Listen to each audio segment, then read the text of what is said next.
All right, good evening. It is 6 p.m., Wednesday, May 8th, and we are opening the Keizer Planning Commission meeting. We are in the Keizer Civic Center, and it looks like we have a full slate of commissioners, and we are absent our city council liaison. Second order of business will be the consideration of the March 2024 minutes. Is there any comments on the minutes? If not, let's get a motion on the table for consideration, please. I move that we approve the minutes as presented. Great. I'll second.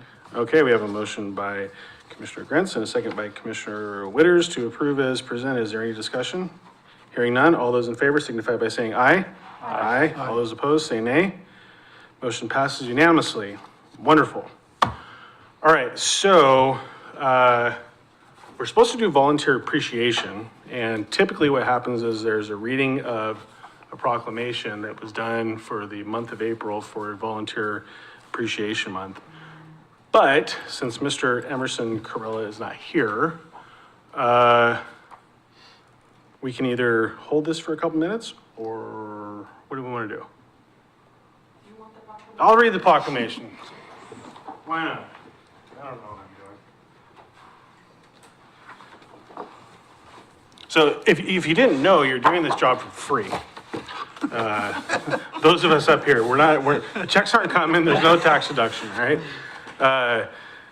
So as volunteers, the city council approved this proclamation in April. It says, whereas the city of Keizer has built a strong community through a foundation of volunteerism, and whereas upon incorporation in 1982, the motto was adopted, pride, spirit, and volunteerism, which describes our way of life. And whereas many residents of this community contribute to the well-being and welfare of our people by giving tirelessly of their time, resources, and energy, and whereas many volunteers assist the city of Keizer in performing a multitude of duties, often providing services that might otherwise be reduced or non-existent, and whereas many of our volunteers serve through city government on city council, boards, commissions, and task force, and, I mean, there's a lot of ands in here. Whereas our city's greatest resource is our people who are dedicated to the betterment of our community, and whereas the city of Keizer values each and every one of our many volunteers and wish to extend our deepest appreciation to all. Now, therefore, Kathy Clark, Mayor of the City of Keizer, together with the Keizer City Council, assembled in regular session, thereby proclaimed the month of April 2024 as Volunteer Recognition Month. So there's goodies here. Donald, grab those. Oh. And there's gonna be napkins, so you can grab one out. Did you bring some for the rest of them? Sorry, guys.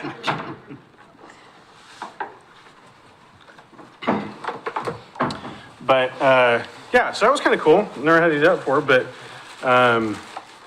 it does take a lot of work, and you know, all of us at some point, in this case, literally took the oath to do good work here and do the best of our abilities as planning commissioners, and it is my honor to be your chair, and I just want to say thank you all to your dedication, to your patience and understanding. We've done some really good work, and it's been a lot of fun, and I think for the most part, Shane and Dina like us.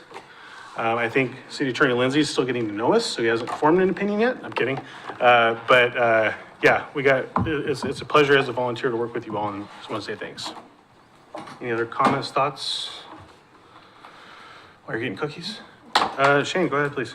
Thank you, Chair Lawyer. And I would also just want to reiterate, thank you very much for your service to our community, to this specific commission. I do like at least 6 of you.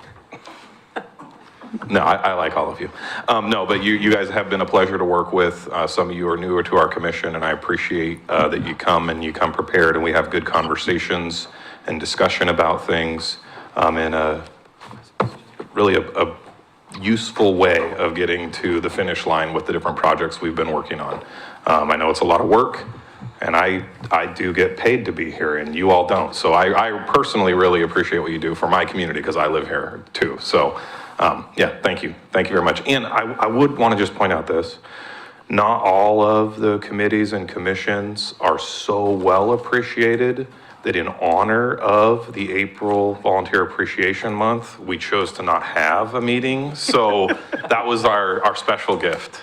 I mean, not really, but it just happened to work out that way. But, so thank you.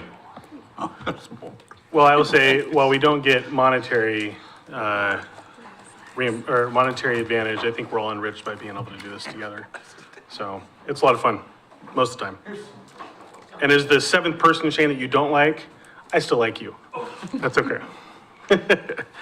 All right, so we have appearance of interested citizens, nothing?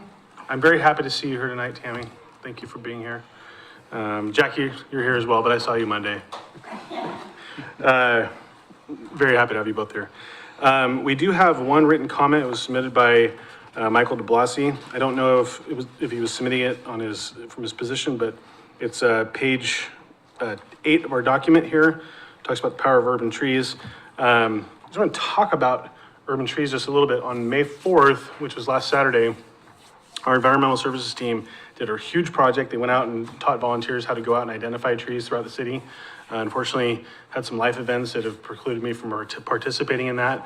But the idea behind that is actually to identify what trees we have in our city, what they make sense, and actually try to encourage more canopy in areas where they don't exist right now. So that was pretty cool, done by our environmental services team. So take a look at that comment that was submitted by Mr. de Blasi, if you would. I know Don sent it to us about a week or so ago, I believe, in email. So we did get that in advance, and yeah, thank you for submitting that. Moving on to number 5. So we have part A, B, and C. This is all going to be one public hearing. So we are going to talk about and consider all of these under one public hearing. So I am going to open a public hearing at 6:07 to consider text amendment case 2024-06, proposed changes to multiple sections of the Keizer Development Code, KDC, regarding planning commission decisions. Text amendment case 2024-06 to propose change to reduce setback requirements along collector and arterial streets. Text amendment case 2024-06, proposed change to increase allowed square footage for an accessory structure. And Mr. Witham, or Dina, or Mr. Lindsay, please take it away. Let's let Joe do it. No, thank you, Chair Lawyer. Yeah, so perfect. We have, I hope you all can appreciate, we tried something a little new this time in the packet. Instead of giving you every page of every section, because there's a lot of sections that have these proposed changes, and the changes are by and large small text changes to accomplish a bigger picture. But Dean actually did she did a great job of putting it together where we just gave you the relevant sections in your package this time and pulled the actual paragraphs. So instead of having every single page of every single section, it's still the packet, it was like 50 pages long, but it would have been like hundreds of pages long. So I wanted to just give a shout out, and I thought that was a great way to do it. So what I was hoping we could do is I can kind of give you the overview of these 3 kind of distinct things. And then if you have questions, I can answer them. Ultimately, when and after we get to the point of closing the public hearing and you've gotten the information you need from me, my vision is that it would be one motion for all.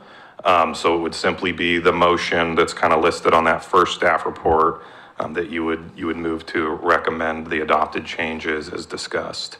And it would be an easy way to do that. So I think as long as, consensus can be sought in the process, then when the motion comes, everybody will feel comfortable with it. And it's a little bit different because we kind of broke it down weird. I blame the civic clerk system that we use for agenda management. I didn't have the ability to kind of break it out a different way, or maybe I just wasn't smart enough to figure it out.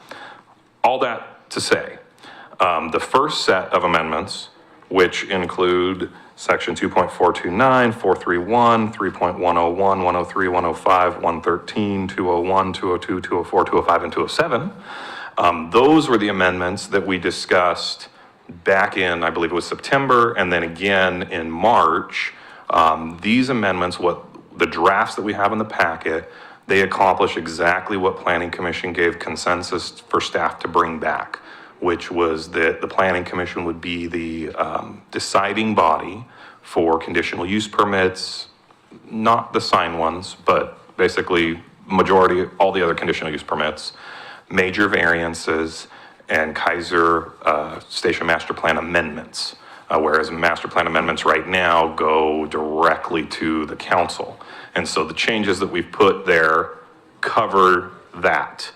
As we went through, the other thing we talked about at the March meeting was having staff provide some data on the number of cases we're talking about.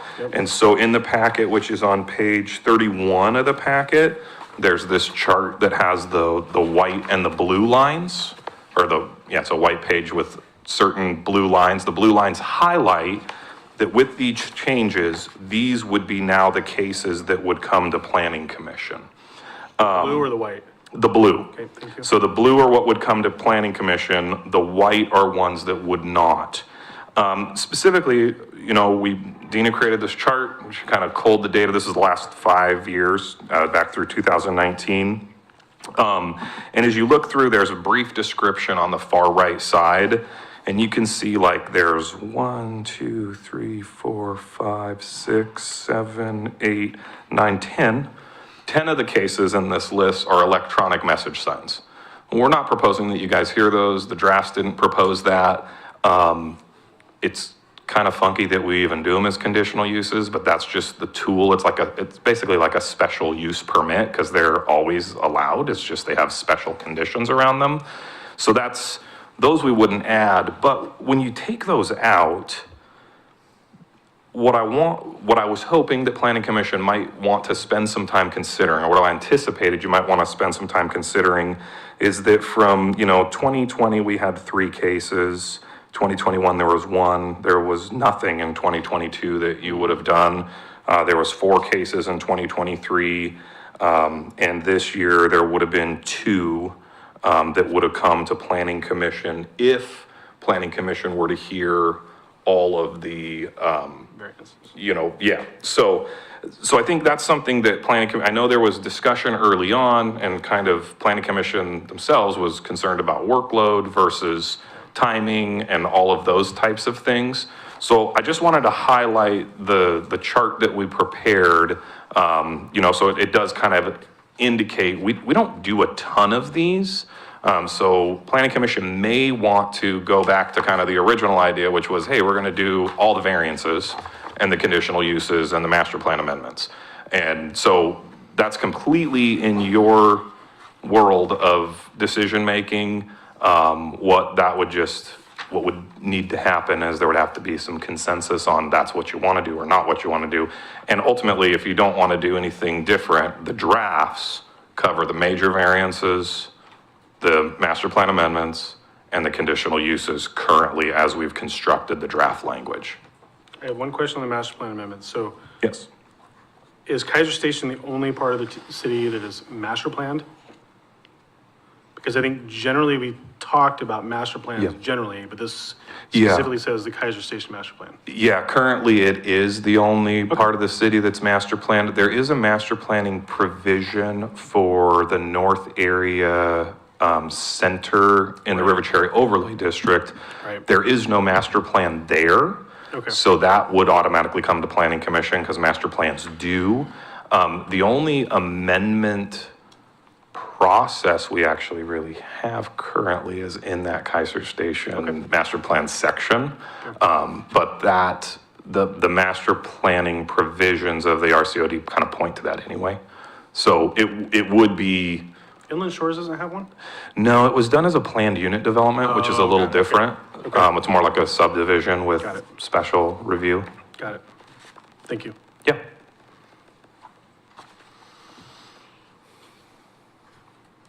So, commissioners, we want to talk about that. I would suggest maybe we hear more on the setback and the accessory structures before we go back to the variance discussion, because I think that some of what exists in public or parts B and C may influence our discussion on A. Are we okay with moving forward and letting, having them talk about B and C and then coming back and just discussing them as a whole? What do we think? Yeah. Okay. Perfect. Okay, so that second set, which is talking about the change in sections 2.102, 103, 104, 105, 107, 108, 109, 110, 112, 117, and 118. I feel like I'm an auctioneer tonight. This is kind of fun. What was the third one? Come on now. So what this was actually born out of some real world experience that Dina and I have been dealing with for some time. In the draft language, you'll see they're lifted from the individual zoning districts, so the RS zone, the RM zone, the residential single family, the residential medium density, et cetera, et cetera. And since 1998, and I don't know about before that because I didn't work here before that, but the code that we work off was a huge rewrite that was done in 98.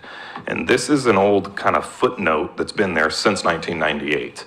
And the requirement was that along a collector or an arterial street, there would be a blanket setback of 20 feet from that street type. Now, the setback chart throughout the code, the setback requirement to a street is 10 feet. For a garage, it's 20 feet, and that's to allow a parking space in front of a garage, and that's not changing. None of those things are changing. So we have had over the years, I can't even count how many times, that people have come in with a development plan, and they've come up with a design on a property with a 10-foot setback, and we have to tell them, oh, hey, you got to cut off 10 feet of your house. You need 20 feet because that street's a collector street, or that's an arterial street. And as some of you know, because you were on Planning Commission when it happened, and all of you have heard, because we've talked about the River Cherry Overlay District quite a bit here. When we did the project for the Keizer Revitalization Plan, we looked at River Road and Cherry Avenue Core as a whole, and looked at kind of a long-term vision for what redevelopment might look like down the road, where we'd create some more mixed-use buildings, some more verticality, and part of the strategy in that idea of urbanization in the Keizer way was we created these 3 centers. There's the Cherry Avenue Center that's around Sam Orcutt Way. There's the Shamawa Center, which is amazingly right around Shamawa Road. And then there's the Lock Haven Center. Again, it is near Lock Haven, which I guess I should have said it's near Cherry Avenue, the intersection of Cherry and River. That would have made more sense. Dang it, I blew that. But so in these areas that are defined in our code and on our maps, in the center areas, we're looking at even greater densities in those areas. These are also the areas that we looked at when we did our climate-friendly area study with Council of Governments, and that I've indicated to you we will be coming at some point in the future with some text amendments to align some things with the climate-friendly area rule requirements. But in those areas, we specifically say, thou shalt not place a building farther than 10 feet from the street. So these two things clearly do not mesh. And we actually, one of the variances on your list that happened this year was a property on River Road. A new owner came in and was interested in redeveloping a house that had kind of lived its life and is ready to be something else. And they were looking at trying to develop the property and run into this issue of if they had happened to be one singular property to the north, we would have said you cannot be farther than 10 feet away. But because they were this one property to the south, we said you have to be 20 feet away. And that kind of blew up their ability to provide any on-site parking, which while they don't have to because of state laws that have changed, they wanted to. And I personally wanted to support them in providing some parking because I think the neighbors in the community might have been frustrated if we didn't. And so they came in and they applied for a variance, and because of the variance criteria, they really felt that a minor variance was all they would possibly be able to justify, and I would concur, that's probably very true. So they did request a variance down to 16 feet from 20. It's not ideal for them. And, you know, frankly, we're not changing this for them, but it highlights the fact that these properties along the collector and arterial streets, you know, the 20-foot setback is not a magical number needed for extra safety necessarily. It's not even a number needed. Some people think, oh, maybe it's a number needed because maybe the road needs to be widened. We have a different section in our code that's in our street standards that has a special street setback if you're on a street that doesn't have adequate right-of-way width, where the setback charts don't always apply already. So it's not even that. It really, I think, is born out of an initial original thought of, those are a little busier streets, so maybe the houses should be back farther. And by and large, there's never been an impact because most of the time it's been houses with garages or it's been commercial development with a parking lot out front. And however, for urban development and from the planner's lens, the idea for creating gathering spaces and critical mass, there's really a higher desire to bring buildings closer to the street system so people can walk into them and place parking in the rear of buildings. And so what we're recommending as staff is that we just kind of go across the board and eliminate that footnote and stick with the setback chart of a 10-foot setback. And ultimately, folks that own properties can develop their properties how they want. So I know this one was kind of a surprise. It was on our list as one of the things we'd looked at and identified because we've had primarily the concern with commercial projects where they've had some difficulties for just site design. But most recently, we actually have a gentleman who's trying to purchase a lot in the north part of Keizer that happens to be on a collector street. And ideally, we'd like to see him take his access off of a side street or an access easement. And in order to do that, it starts to really compress a small residential lot to be utilized, because if he has to have a 20-foot setback off of both the collector and off of the access easement where his garage is coming off, he's losing, if it was a normal lot, it could be, just 10 feet and it'd be no big deal. So from our perspective, Dean and I talked about this one quite a bit, and we kind of wrestled with it within ourselves is, do we want to recommend this only for commercial? And ultimately, we feel that it makes sense to just say, you know what? It's across the board. It's a 10-foot street side setback in Keizer. So that's what that one is about. And I'd be happy to answer or try to answer any questions you might have on that.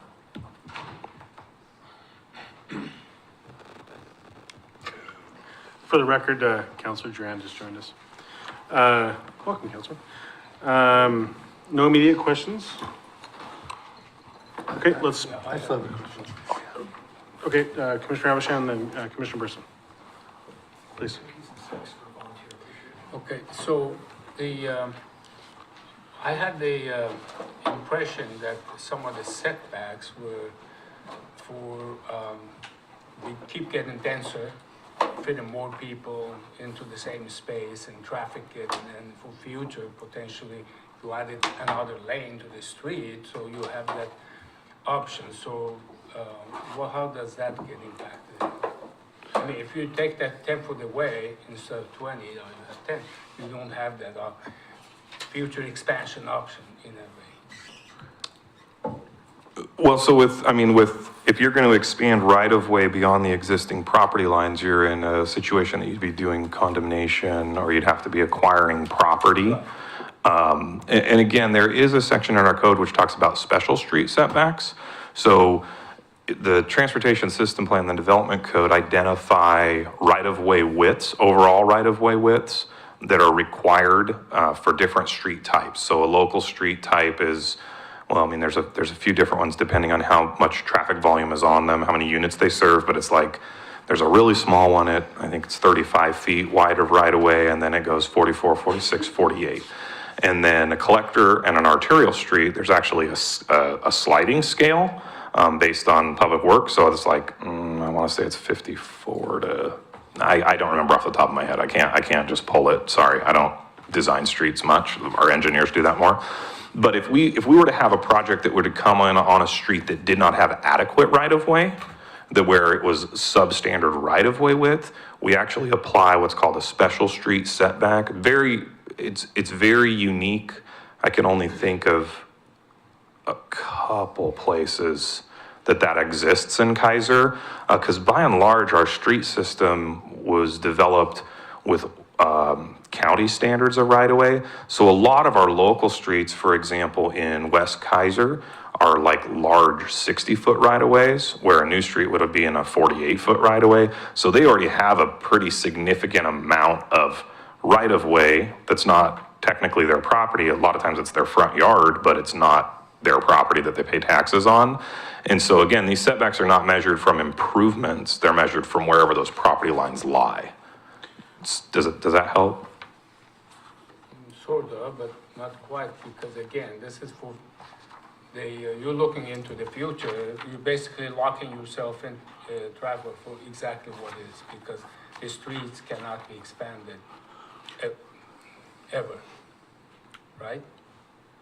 Well, I mean, I don't think that's true based off what Shane said, because in the transportation system plan, the minimum widths would still have to be in play. And so, for example, if again, the minimum setback in this case, you're suggesting going to 10, right? yeah. But if, because of the TSP and where that particular section is, if the existing right-of-way or future right-of-way, including full urbanization, let's say in an area like West Keizer where there's no urbanization, you don't have curb, gutter, sidewalk, or anything like that, if that minimum would not be accomplished and still allow for the urbanization to happen, then the setback might become 15, right? Am I categorizing that properly? Yeah, that's correct. And the other thing, let me try to explain it a little bit of a different way as well. When you have redevelopment, so I mean, the built environment's the built environment, right? We have the same issue, and to your point, Commissioner Abisham, you're right. If there's a house sitting and you need to widen a street, then the city's gonna have to buy that house or buy a portion of that property in one way or the other. Right. You know, when we went and we widened Shamala Road, for example, years back and added the bioswales and did that out towards Keizer Rapids, there was quite a bit of property acquisition that happened there in order to make the improvements work. And it resulted in a whole bunch of houses violating setback requirements now, because they no longer have a 20-foot setback or some are even closer depending, right? And so that happens, that's pretty common for that to happen. However, with a redevelopment project, I want to make sure that that I don't over or understate it. If somebody's coming in specifically along a river road or something like that, and they're going to redevelop it, and there's not adequate right-of-way, we would require them to dedicate the adequate right-of-way for the identified street width that's necessary, and then the setback would be from the new property line. So it'd still be 10 feet away. Does that help explain?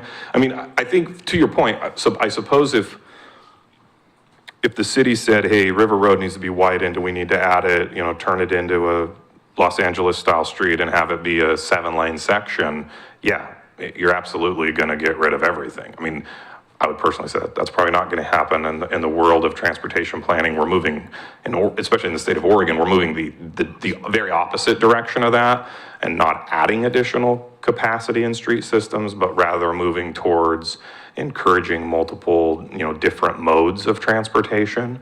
But yeah, to your point, that could theoretically be an issue with if you were having to come in and take a whole big swath and add an entire lane. You would have to do something.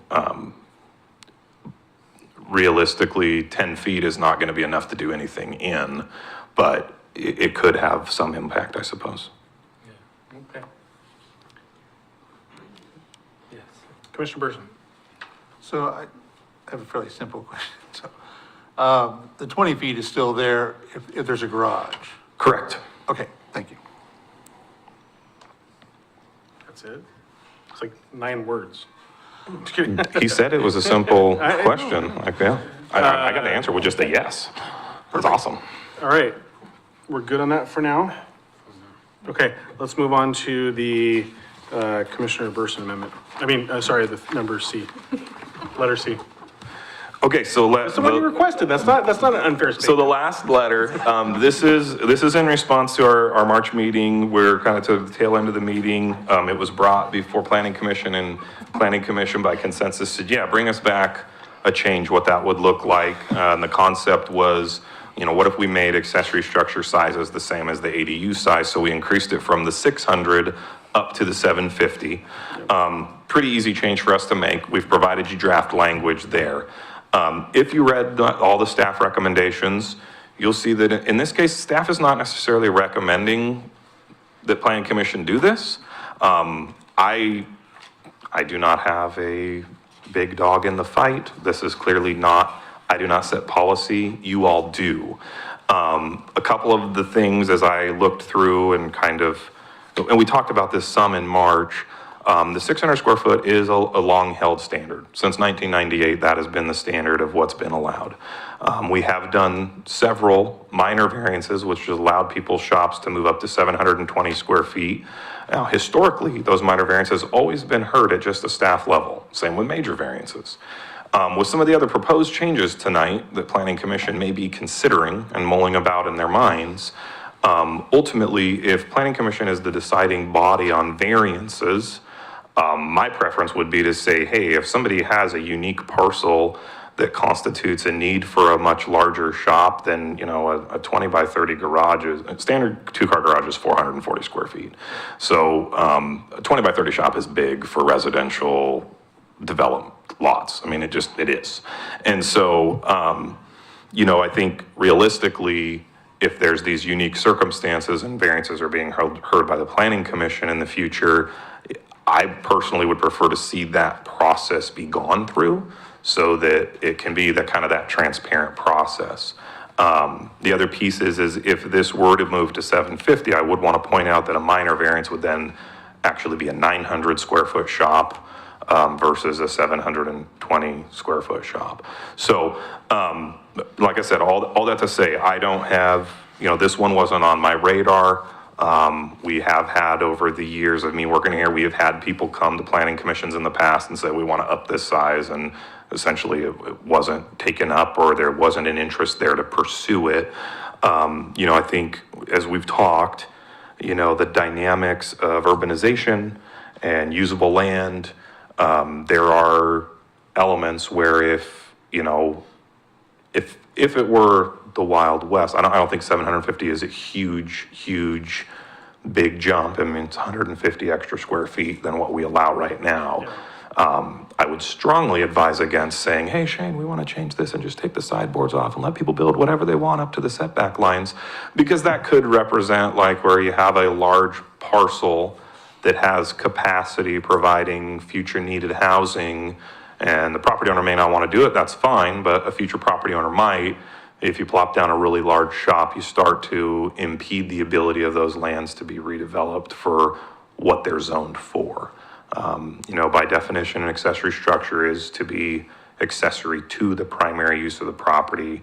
In the case of a residence, a residential home.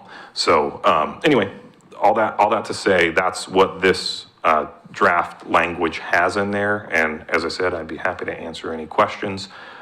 Staff is not recommending a strong approval on that one, just based on the merits, but it is clearly within the Planning Commission's decision-making authority and role to set that policy. And if you do, then we'll be like, all right, we'll get it changed. So at 200 feet, it requires a permit, correct? I'm sorry. 200 square feet, it requires a permit. Over 200. Over yeah. 200 square feet, at which point setbacks and all the things start coming into play. I mean, technically setbacks still apply to structures under 200 square feet, but if you have an 8-foot wall, the setback is 0 feet. Right. So like the small, you know, Rubbermaid sheds that you buy at Lowe's, people put those up in their yards all the time. Yeah. I used to do code enforcement for the city. I have had to make people move shops multiple times. It's the worst. I've learned some techniques though, like if you jack them up and throw some pipes under them, you can actually roll them pretty easy with like 6 or 8 guys, which it's, you know, I helped some people do that one time because they put this shop or shed, it was a small shed under 200 square feet. So no building permit was required, but we still had a code provision back in the day where they had to be like, I think it was 2 feet off a property line. That's been reduced. In this case, if that rule was in place today, that particular shop, I would have been like, hey, your water can't go on the neighbor's property, but otherwise you're okay. So if it's a tall 200 square foot shop, they might have to pull it off of the property line a little ways, but clearly the larger ones tend to be a little taller, so. So, okay. So regardless, there's something where we're ensuring, because I can't imagine there's a lot of properties right now that could probably accept anything much bigger than about 600 square feet. I would agree with that. I mean, I think there are some that are large enough, depends on your depth of your yard and, and again, it depends on the design of the accessory structure. If you do a fairly low profile roof, an 8-foot wall height oftentimes can be constructed even in a legit garage. So they might have to pull, because if the wall height is here along one property line, they could push it all the way up to the property. And then as it runs away into the peak of the roof, whatever that height is on the gable end, it would have to maybe be a little farther away.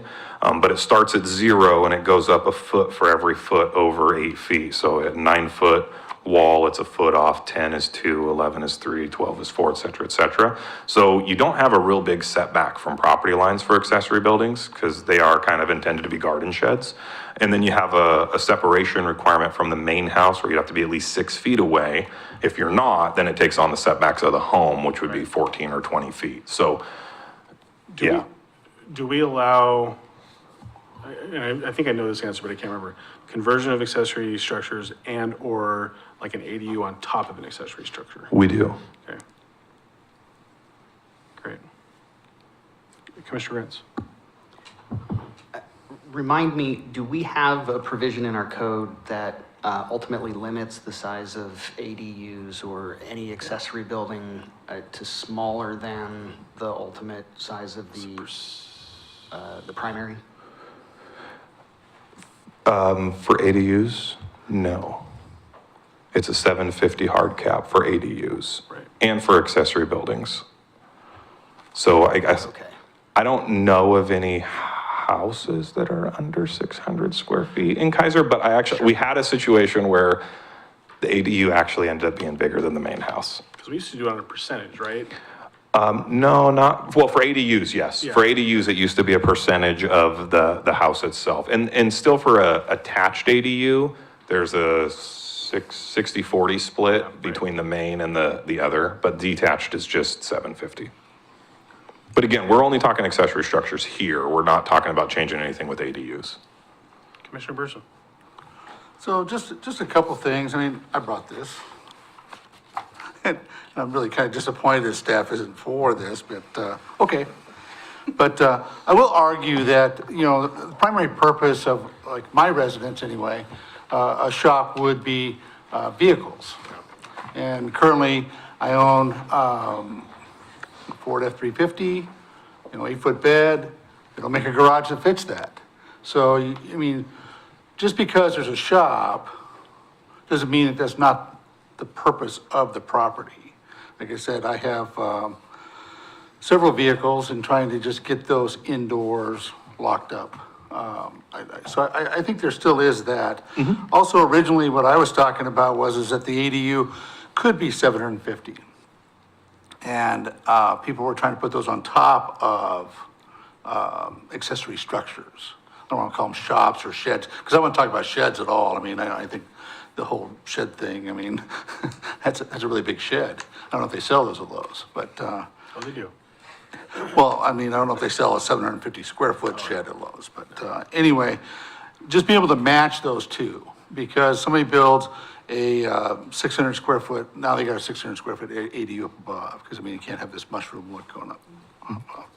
And so it was really trying to bring the two together, to give people more options with their property. And again, if we're looking at densities, I think somebody that's selling a 750 square foot ADU on top of that structure might be better off than a 600 square foot. It might be more attractive to somebody to actually have that extra 150 square feet to live in too. So, but like I say, I don't want people just to think that I'm trying to, like, we're gonna have some industrial, thing inside of my yard. I mean, it really is for my property. It could be for my trailer, for my pickup, things like that, to get them out of view and locked up. Sure. Security. So that's really what I'm looking at. And 150 square feet does make a big difference. Like I said, you get a 4-door pickup with an 8-foot bed, full-size, I mean, most garages won't fit them. I mean, I'd bet that, most houses built right now would not fit that truck in it. You can close the door. Yeah, I mean, I want to know the people who can fit any cars in their garage, because I can't fit any on mine. I got too many bikes and exercise equipment we don't use. But yeah. I'm one of those people that try to use my Good for you. garage, but Yeah. trying to get, cars and motorcycles and different things in there. And, so that's why it's attractive Sure. to me to make this change. And it seems like all the changes, this change we make, yes, you could have a minor variance that goes up to 900 square feet. But, if we pass this tonight, that's still gonna come to this body Yeah. to approve that. So they can't just, come to staff. Well, currently, the draft language wouldn't bring a minor variance to this body.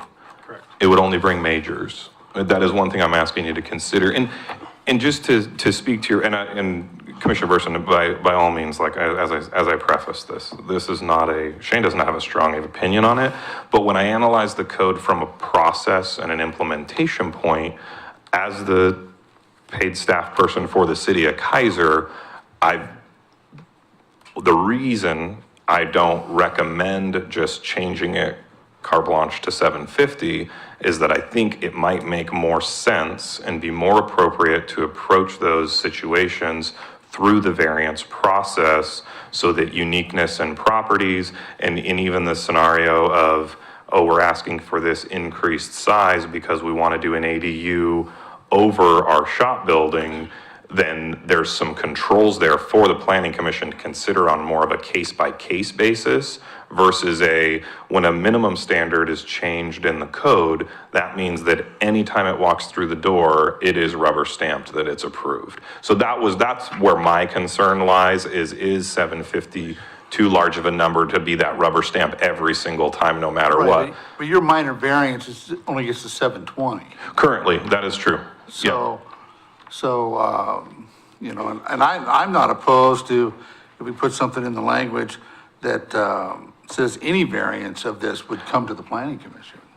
And quit trying to call it a minor or major. I mean, just that if you want to change, go above 750, then you got to come talk to the citizens that sit on this planning commission, that live in the city, that try to decide what we want our neighborhoods to look like. So, Commissioner Emerson. So the number 600, is there a magic, maybe, how did we come up with it? It is not a magic number, but it's been a number that's been in effect and applied across the board to the citizens of the city of Keizer since 1998. So we could have picked 750 Sure. then. They could have picked 3,000 then, and that would have been the same. I mean, it has to do with the historical So there's nothing, contents. strategy behind it or anything? No, I mean, as far as 600 goes versus another number, no, there's not a specific strategy. The strategy behind it is for the protection of and preservation of usable, redevelopable lands. That's the reason that accessory structures generally are limited in cities throughout the state. Whereas accessory structures for commercial or industrial uses, there is no size limit for those. For accessory structures in rural areas, there is no limit for those, because the use of those properties are very different than the residential zoned lands for single-family homes. So I guess where I'm going is that changing to 750 is really not going to change by a great deal what we're trying to achieve in the city, right? In terms of maintaining the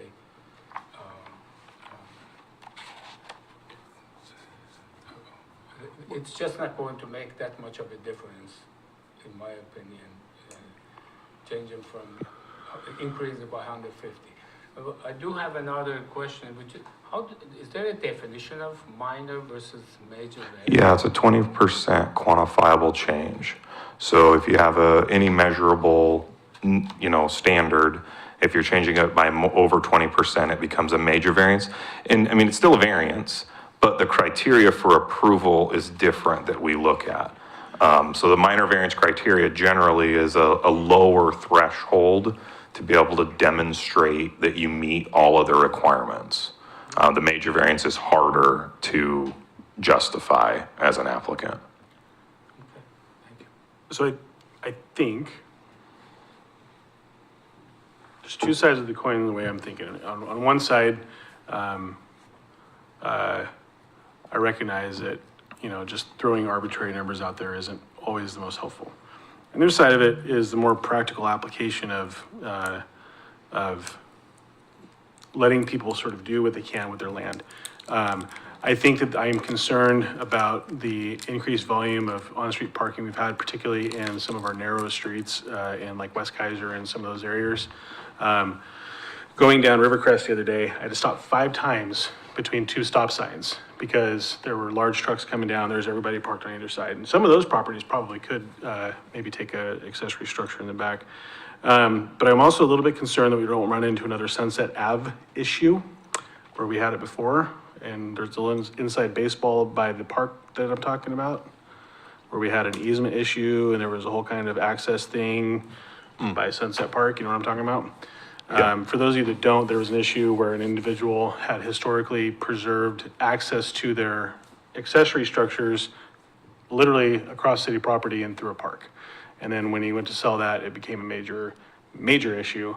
And ultimately, the city, I think, did the right thing and got to the point where they figured out how to make that work. But that was the difference between what used to happen sort of 1976 versus what happens now, right? So I don't know that we're just gonna see a whole bunch of people plonking down 750 square foot accessory structures, because if they don't have access to park vehicles and such to their property, then frankly, that's not gonna be a thing. I don't think people are just gonna be plonking down 750 square foot structures. But then there's also like, people are buying more and more and more, and they're spending hundreds of dollars a month on storage units and stuff like that. And I know that people would probably prefer to have it on their own pieces of property. The question I have is there a limit to the number of accessory structures on a property? Yeah, you can have a maximum of 2 accessory structures and they can total currently 600 square feet in area. So the total area, regardless if it's 1 or 2, is, The aggregate, yep. got it, okay. So if there's a 200 square foot So if you have a shop, 200, yeah, correct, you'd have to a have it 200 be, square foot garden shed, you'd have to have it and- less than that or remove it. A lot of people end up removing the small old shed building and incorporate it into their new shop design. so it's applicable to anything that would be identified as an accessory structure on the property. And we currently allow, that would be the other thing that I would ask for some direction from Planning Commission, which I think, you know, by consensus and then discussion, hopefully it can get into the motion. Wherever Planning Commission lands on this particular issue, the other thing I do want to highlight is in that section, this one I should have printed out the whole section for you guys actually. Now that I'm thinking about it, because I knew there would be more questions on this one, so I apologize that I don't have the whole section in front of you. But one of the things to note is that in that same section, we already have a provision in there that if the home does not have an attached garage, because that's what we've heard a lot is like, I need a bigger structure to park my cars in, et cetera, et cetera. And, you know, Commissioner Burson's situation may be a little different. It sounds like I need to be better friends with you and like we play with some toys. No problem. But so we do currently allow somebody, if they don't have a garage, you know, like there's sections of town where the home types are a little older and built in an era when there weren't attached garages. And so we do allow them to go up to 750 square feet if there is no attached garage to the house. Okay. They can do a structure at 750 now. So I do want to highlight that because I think if the commission were to move to say, hey, 750 across the board, I might need some direction on language changes if you would want them for that particular provision, because it would either not be necessary at all, or it may be that the commission would want to consider saying, if you have no shop, then you automatically get a bonus to your garage building that's serving the property, so. Sorry, that was a little bit of a wrench. Okay, so I'm gonna bring this down to my level of understanding. So if the planning commission were to recommend a change of 750 as your maximum accessory structure square footage, and they do not have a garage, the question is, do we eliminate that provision and it's just 750 regardless, or do you give them a bonus, which could be some arbitrary, we ask Mo to give us a number and we go with it. Right, I mean, currently we give them 150 extra square feet. So it would immediately be 900 square feet in theory. Okay. Commissioner Witters. A couple questions. One, I think you may have just answered it, but if somebody does have an attached garage and they want to build that second garage and they build it to match the house style siding and all that, are they still limited on the 600 square feet for that additional garage? I mean, does that, If it's a count? detached standalone That would still building, count as yes. accessory. Yeah, and I'm like, we've been pretty successful working with folks to add on to garages often. That's normally the solution that I tell folks is that, hey, if your property is big, you can make your garage bigger. My folks built a brand new house in the early 2000s and it looks like a 2-car garage, but it's like a 4.5-car garage because they had a boat inside and stuff. A different custom build that were, able to do that on their site. But if you're talking about a truly detached structure that's not connected to the house, yeah, you'd be limited to the 600. And that helps. And what is considered attached or detached? Like, would a breezeway be? No, considered it's a common wall attachment. It has to be at least 10 feet of common wall attachment, Okay, I so- think is what it's spelled out at. Do you have that open? And in this case, accessory structures have to be at least 6 feet away from the main dwelling. Right, I was wondering if there's, loopholes or whatever for that. The limitations, that's regardless of zone. I mean, if they're in a residential zone, regardless, wherever it is in the city and or lot size, it's still 600 cap. Correct, for this, yeah, and this is specifically for accessory structures are regulated based on what they're used with. So this is an accessory structure that's used in conjunction with a single-family home or, well, because of the middle housing types. So that's what it's limited for. Multifamily and commercial is a different set of standards. Yeah. So I just wanted to say, I mean, my preference is to keep it at the 600 square feet. And one of the reasons I think that is there are options, like we just heard, you can add on to your garage if you need to. You can either build out or build back. And I also worry, I've seen it not just in Keizer, but other places, a little bit of building creep. So, you build your 600 square foot accessory structure and then maybe you might put a little something on the back of it to keep a few things dry behind it, and then you'll just kind of wall it off, and next thing you know, your 600 square foot structure is, broaching on 700 square feet. So if we have a 750, that's not gonna stop that from happening. So now you've got these other, add-ons kind of. So that's my concern with increasing it. And like Director Whitten said, having the ability to come in and apply for variances, that's the way I think I would prefer to see it to go. I promise you I wasn't laughing at you. I was No, watching I the TV saw that. and I saw Mr. Lindsay sneak over and steal some chips. That was just funny to me. Okay, Commissioner Burson and then Commissioner Grants.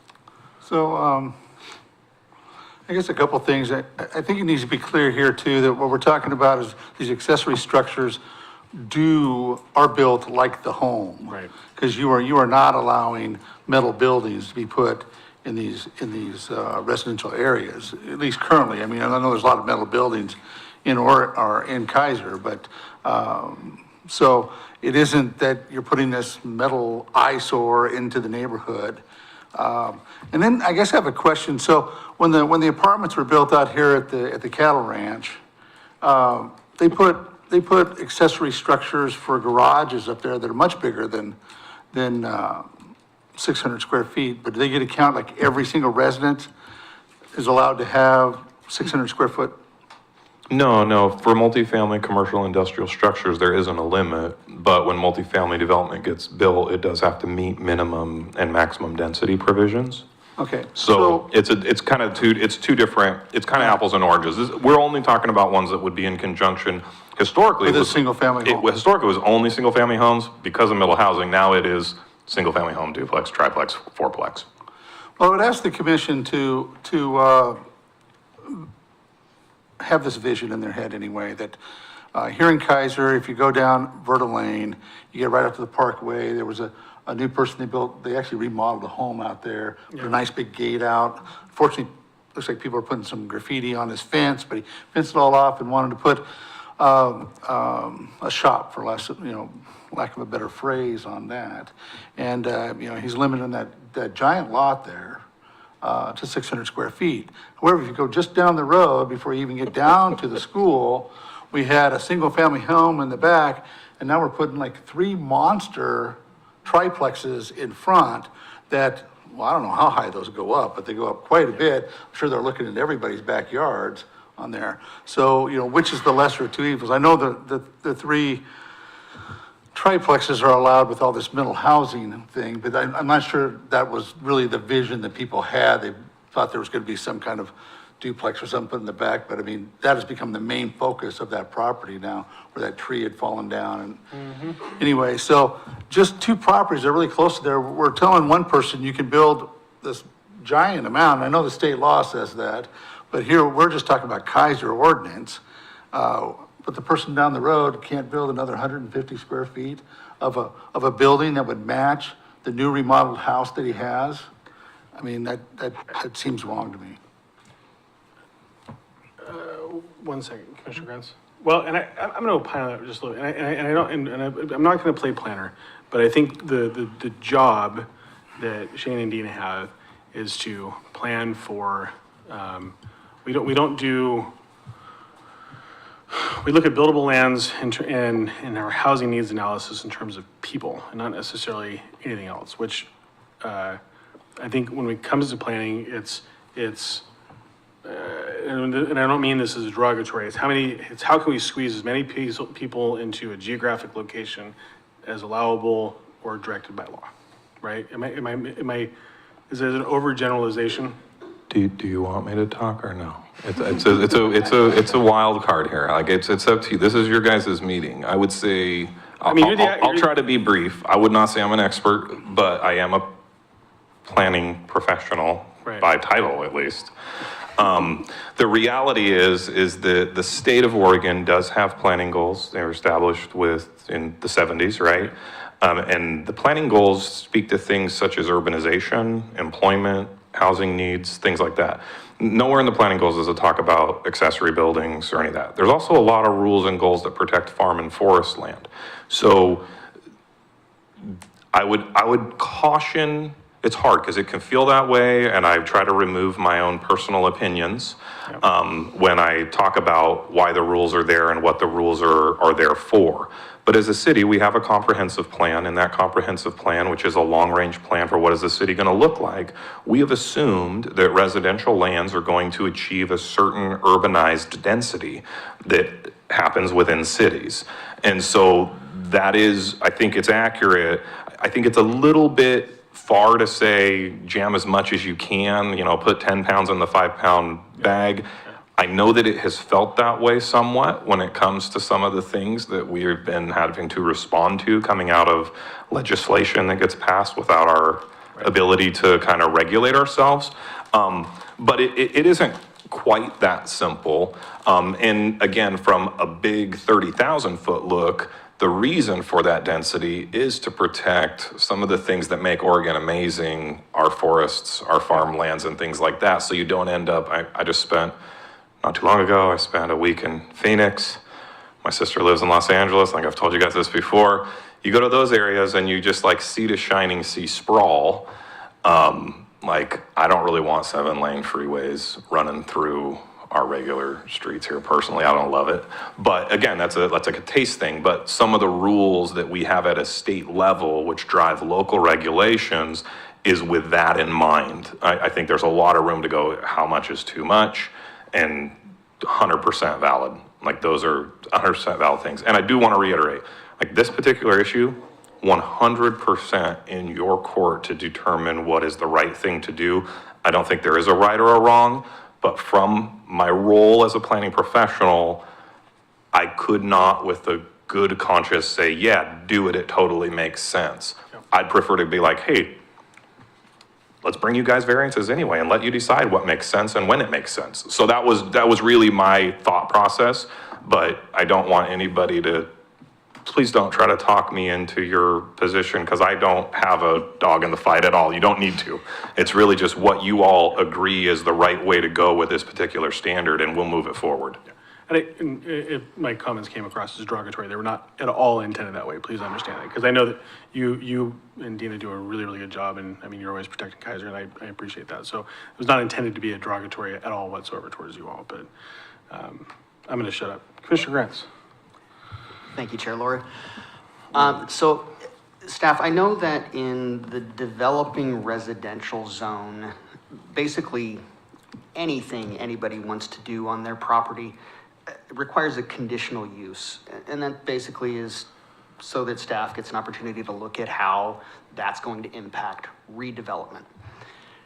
In today's landscape, it's kind of hard to imagine where that lower end threshold of what can be redeveloped is.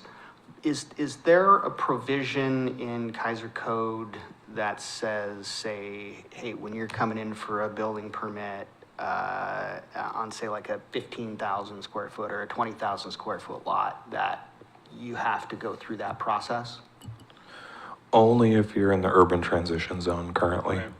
So the northern plain of Keizer, we have those properties zoned UT. That's the only place we have that ability to reach in and say, hey, show us how the property will be able to be redeveloped to the imagined urban densities. Yeah, sorry, urban transition, I think Yeah. I said developing. Yeah, but it's only in that zone, not anywhere else in the city. Thank you. Commissioner Lopez, and then Commissioner Havisham and Commissioner Winters, Yeah, right? I was No, okay. Go ahead. going back to Commissioner Burson. I was just thinking about that property because I live down that street as well. And I've seen that, both properties that you're talking about. And when we talk minor and major variances and we talk 20%, can it be up to 100% of major variance? I mean, is there, or for, let's say for that family, right, that wants that big shed and that big property, is there anything holding them from coming and asking for a major variance to make such a bigger, shop or whatever they want to do? Is there anything Sure. holding them? I mean, there's. Yeah, sure. Oh, No, sure. That's a great question. And from a process perspective, no. Okay. For any quantifiable standard, if somebody wants to pay the application fee, turn in the materials, they can request a variance. Absolutely, 100%. Most people in our community know me pretty well by the time they're doing a project, and I'm real straightforward with folks. And so I don't like the idea of somebody bringing in something that I know I'm going to have a hard time supporting. We've had times where we're like, hey, I couldn't support this, but ultimately you can appeal any decision, and that would be before a different body. So I think the piece that's hard is that the review criteria that we look at variances, the current structure of the review criteria is different for a major variances versus a minor variance.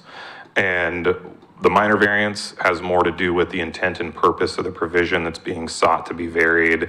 The criteria says is either clearly inapplicable or it's consistent with the intent and purpose. So there's some room to justify if somebody wants to request something a little bit bigger, the 20%. With the major variance, one of the criteria that is difficult is that it's the minimum necessary to allow development of the property with allowed use on the site.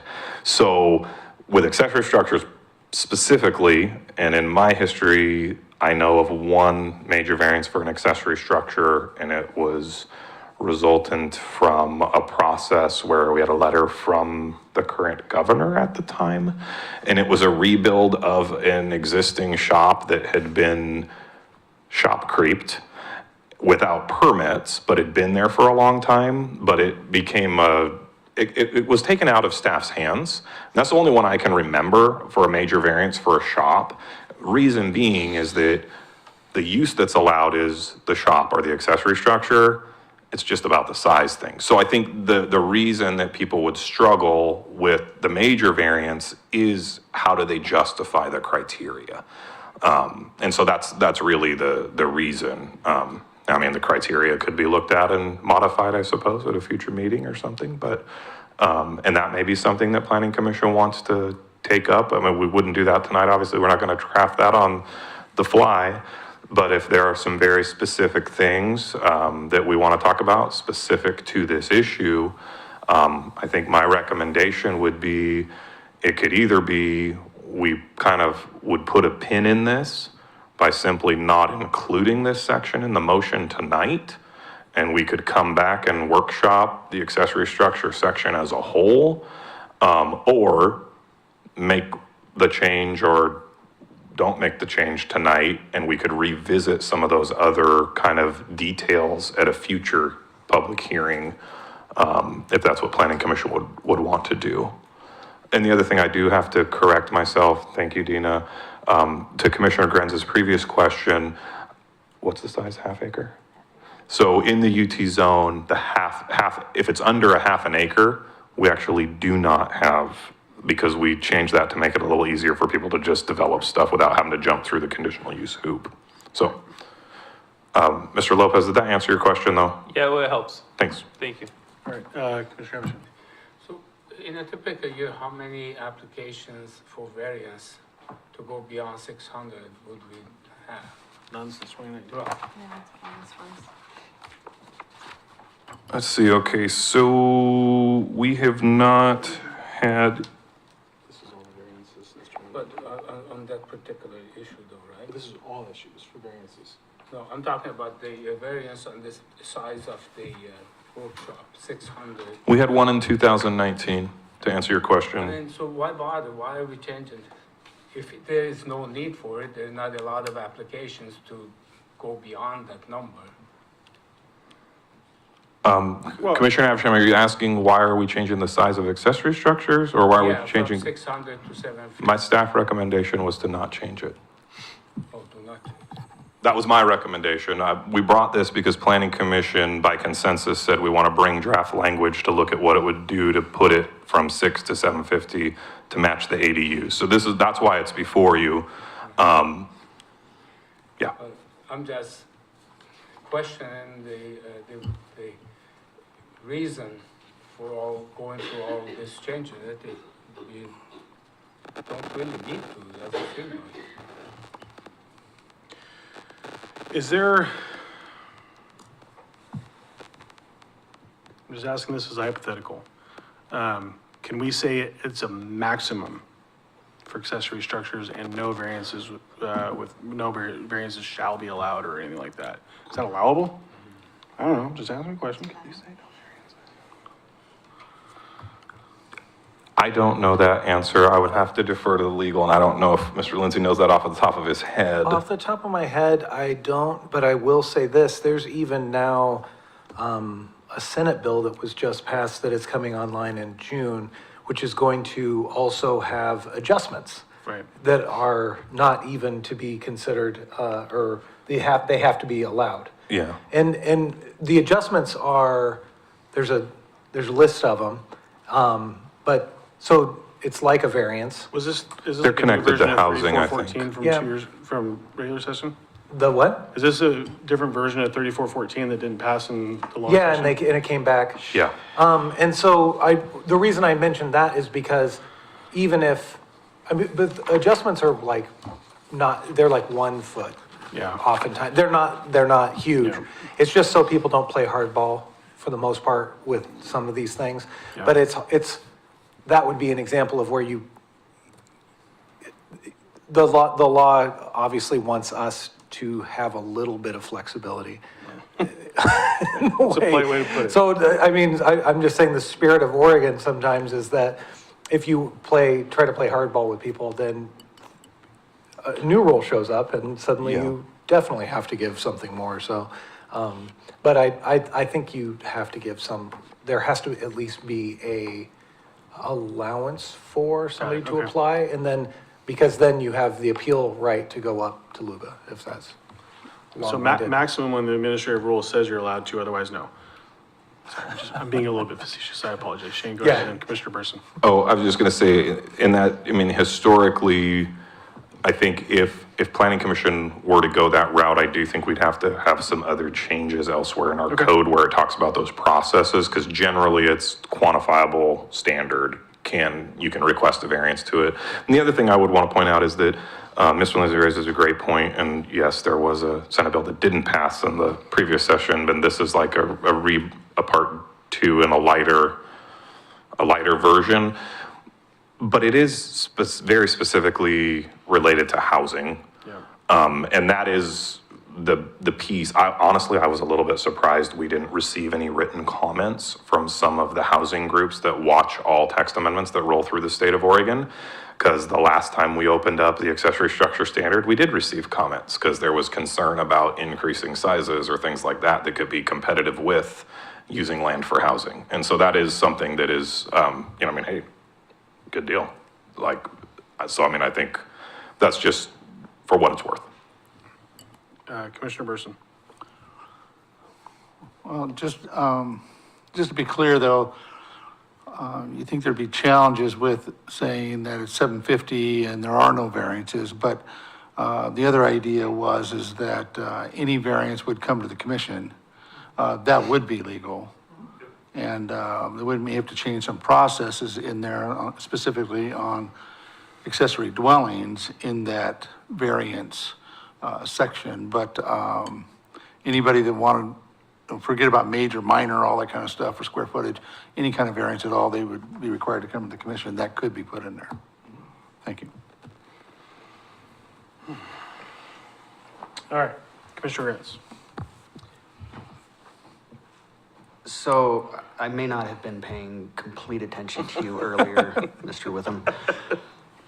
So were you recommending that if the accessory structure text amendment was recommended to be approved, that minor variances for that be sent to the planning commission, or all minor variances?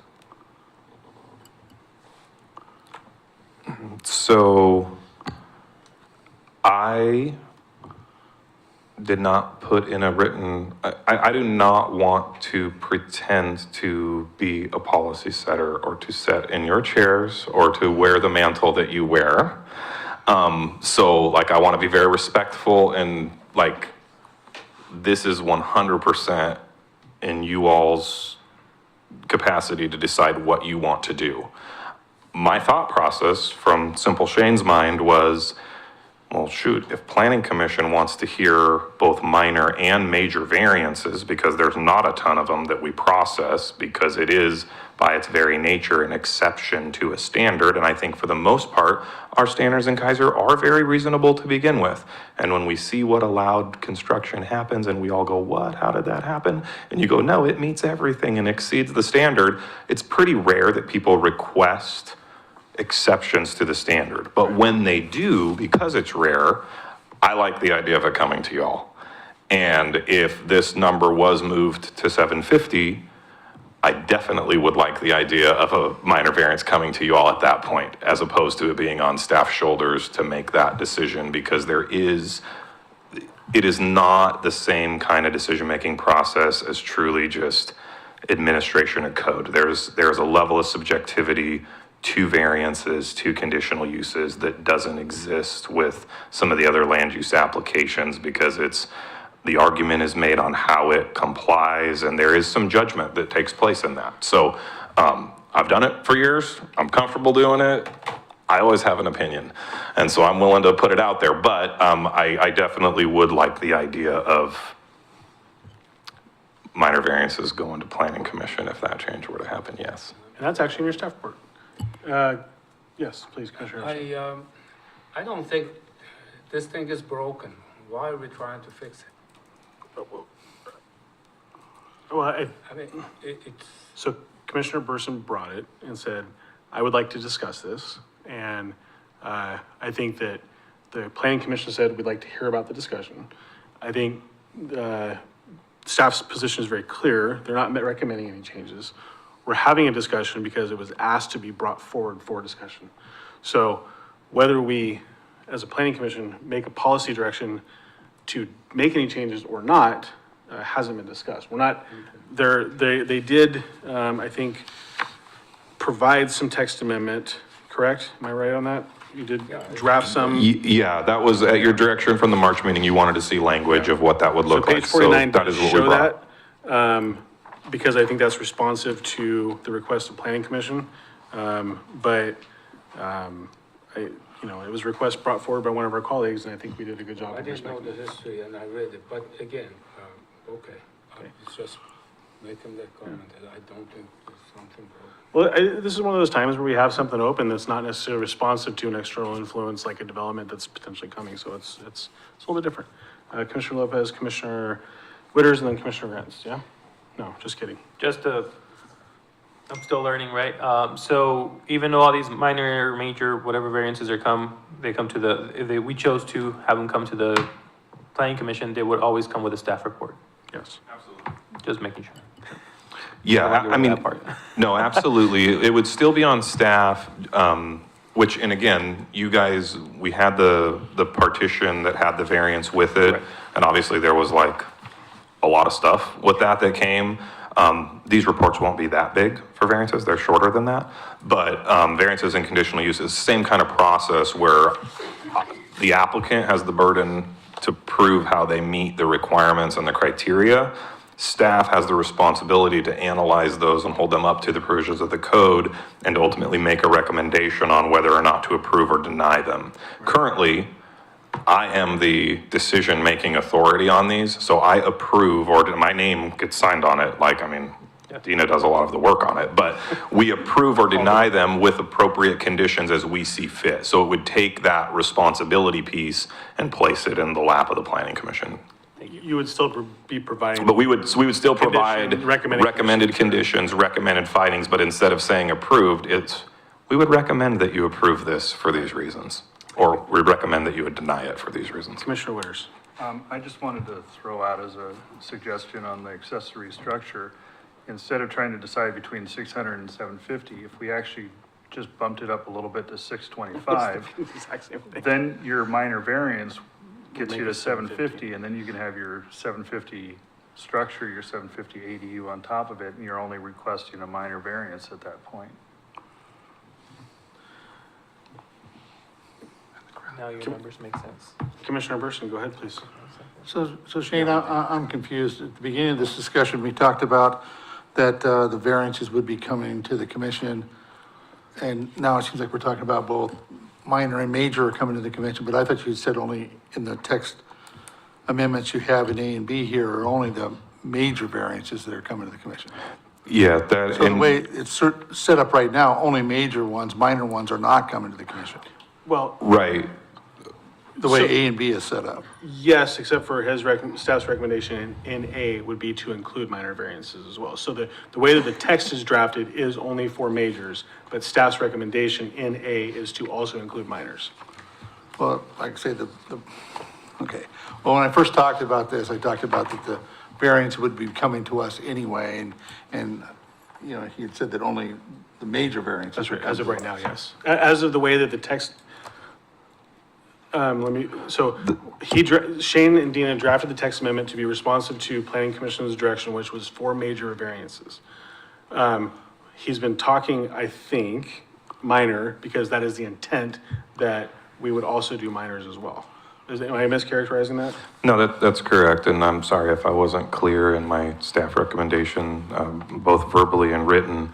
But yeah, the draft language is exactly what you all directed us to do for this section, because we had a lot of discussion about it, and I am not about to go, hey, you guys are wrong, I'm gonna give you something different.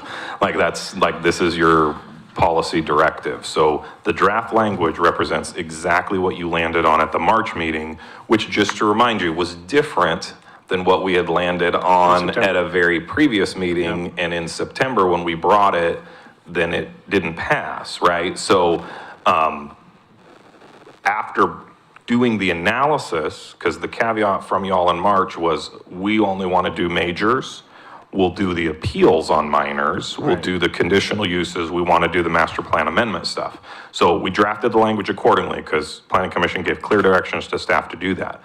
They also, planning commission, you all also said, we'd also like to know the numbers on what kind of cases we're talking about, because that was part of the concern in your deliberations or your conversations, was how much are we talking about here? Do we really want to be in the business of doing this all the time? So when we pulled all those numbers, because we didn't have those off the top of our head, I knew there wasn't a ton, but I couldn't throw a number out there. When we pulled those and looked at it, providing that analysis from a staff level perspective, the recommendation was, I would like you to definitely consider just doing minors and majors and conditional uses and the master plan amendments. Well, and what I heard from you, particularly under C, is if planning commission's direction is to go to 750, you would recommend planning commission to take minor variances, period, because that would be a variance up to 900 square feet. Okay. Commissioner Burson, does that answer your question? They're both in there. I'm sorry? I mean, we plan on, in the text in A and B, doing all variances, I think, both major and minor. yeah. In the text that's in front of you, you would have the appeal on the minor, Right. not the decision. The decision would be staff, and if it was appealed, it would go to you. Okay. And that's the draft text. What I'm recommending that is, if consensus is reached is that, hey, we want to be the decision-making body, that then the motion that came out of planning commission would say, we would like to move these proposed draft amendments forward to council with changes as discussed. And then Which would include minor we variances. tweak it and, yeah. Okay, Commissioner Burson, are you good on that for now? What's that? You okay on that for now? Yeah. Okay, Commissioner Grins, did you have one? No. Okay. I do. Yeah, that's right. That's me. Yeah, sorry, Commissioner Hutchins. Okay. Sorry, I don't know if this is on. I got like a 30,000-foot question for you. Yes. So the big kind of overarching issue here is if we were to approve this, then potentially people could build much larger shop structures, non-livable things on possibly buildable land, correct? Theoretically, yes. Theoretically speaking. It's, I wouldn't characterize it as much larger. It's only 150 square feet Well, that's what I'm saying, larger. It's not really that impressive. Correct. So then if we are concerned about the state kind of shoving these, let's build things down, wouldn't this potentially be a way of like circumventing that a little bit? Because if folks put a shop in their backyard, they can't put a duplex?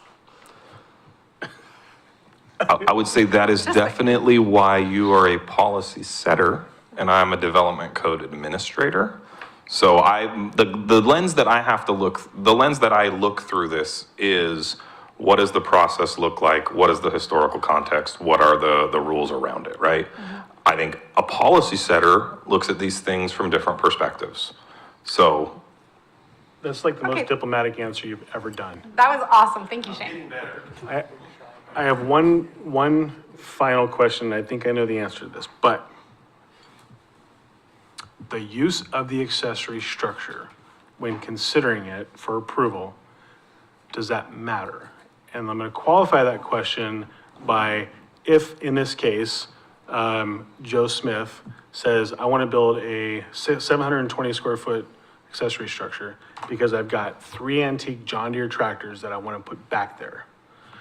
And you go, great, the setbacks and everything, it would work for that, for the building, but Joe Smith has no access to that building. Is that a consideration for which you look at in determining whether or not that actually makes any sense?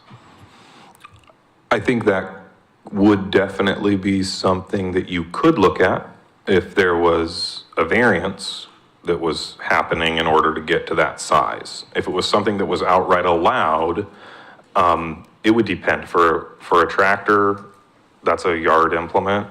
For a vehicle like a car, right? Like we actually had situations where somebody wants to build a large shop and they want to put a large 2-car overhead roll-up door in it. Yep. And they have no way to get a vehicle back there other than driving across the yard, and they don't have a driveway to it. And so we've had to make people by design say, no, you're gonna have to change the design of your shop because you can use it as an outbuilding, but you can't use it for vehicle storage because you can't legally get a vehicle there in any way, shape, or form. So we've had to make people like actually reduce garage door sizes sometimes. So yeah, you can put your riding lawnmower back there, or you can put your hobby shop back there, but you wouldn't be able to put your vehicles back there. But I think that if it was part of the consideration of because a variance was requested, you absolutely could weigh those factors into that decision-making process. But you wouldn't do that right now under a 600 square foot shop? Correct, I would not. Because it's an outright allowed standard, right? Yeah. So that's, and that, again, that's the difference of, I feel like I'm like defending a position and I don't care. well, you're I defending- don't you're have defending a the position. You're speaking to the substance of the code as it exists. In my, I guess my thought processes, right? For me to get behind the 750, if the reasons we need the 750 is because there are unique circumstances to my lot size or to my lot configuration or to what I want to use it for, or to all those things, to me, if there's uniqueness to it, that lends itself into that, kind of into that lane of request a variance. It sounds like you have a really good reason to do that and get an exception to the rule versus if a rule changes and that's your minimum standard, then what we see is we see things built to the minimum standard and that becomes the new normal. And so that, yeah. But again, we're talking about 150 square feet. Somebody said it early on. You're right. It's not a huge difference. Okay. Commissioner Lopez. Well, I guess at that point, we're talking about 30 feet, right? If you get the variance, you get your 720, so you're just really 30 feet. I don't know, I'm just, It would change the outright permitted use from 600 to 750. The variance on 750 would go to 900. right, but I mean, for right now, I mean, I mean- it's not 150 different, it's 30 feet, if you get the variance, because you have a good, Theoretically, yes. right. Yeah. It's common core math. You're right. I mean, no, just- I hear what you're saying. And I guess the one thing I want to make sure that I don't want to be leading people to think something that isn't accurate as well. Because historically we have approved variances for shop buildings, for minor variances up to 720 square feet. Yeah. There's also been plenty of times where people have said, oh, I want to get a variance, and we've talked through it, and it's been like, oh, why? Like, what is your reason? And they don't ever apply, because the one thing you do have to remember, versus a quantified set standard, which is truly allowed, and you can look at it and go, I know that I have an investment-backed expectation that if I buy this property, I can do that with it. A variance is a land use process that has a decision and an appeal period, and that people can come and testify against you, and there is not the same level of guaranteedness to it. So that is one thing that I want to make sure everybody's understanding. Just because, I mean, I think it's a good idea for planning commission to hear variances. It would not be a good idea for planning commission to hear variances if planning commission were to take the position ahead of time before looking at the evidence submitted that every variance should be approved. Right. So, Yeah. No, and I think, just to elaborate on my question, it's simple, but to make my decision, right, where my head's at is, if there is a good use, if there truly is something, just how I'm processing, why it would get approved, then that's how I just dropped to that 30-foot difference in my head, right? I'm saying, if it's gonna be used as intended, not just everyone's gonna use it for whatever they want now because it's more, and that's the norm, that's the reason for my question there. Just so you guys know where my head's at. So Commissioner Burson, I just want to ask you, because you did bring this forward, if that number was changed, who said 625, was that the number? Yeah. And the variance got it to the 750. Where does that put your thought process? Well, like I said, I guess I'm in favor of any way of increasing this or trying to get it to match ADUs. I think it does help with building additional residential living in the city.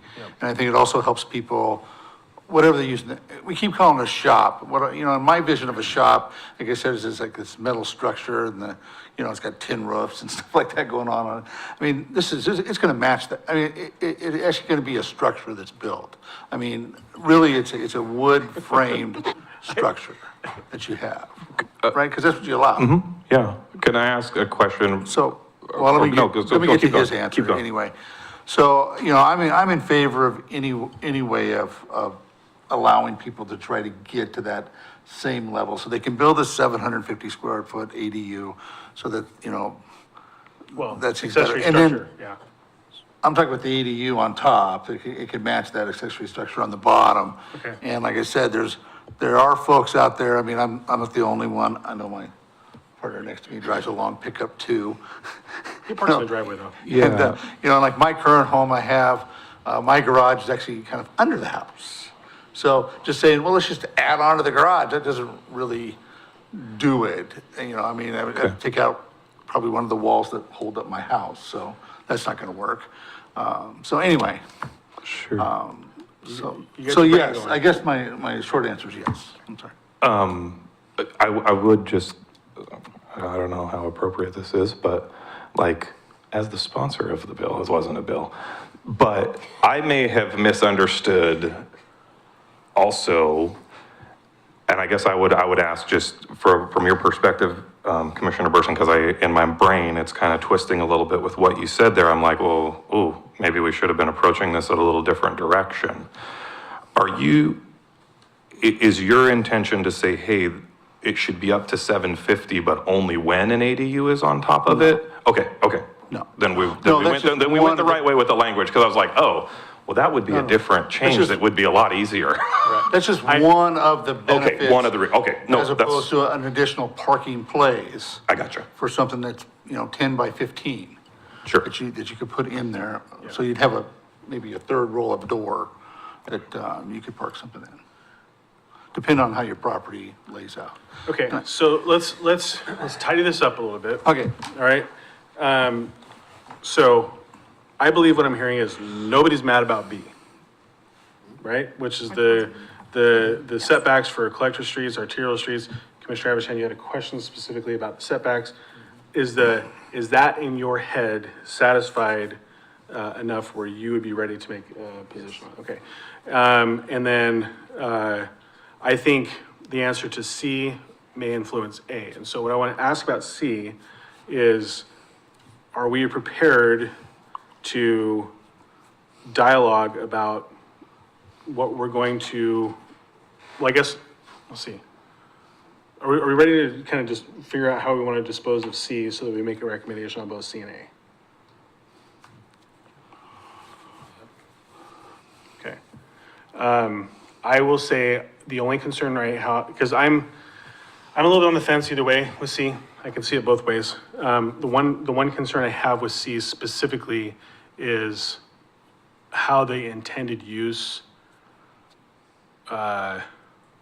could impact or be hindered by the property. And I keep thinking back to the Sunset property where that became such a big issue.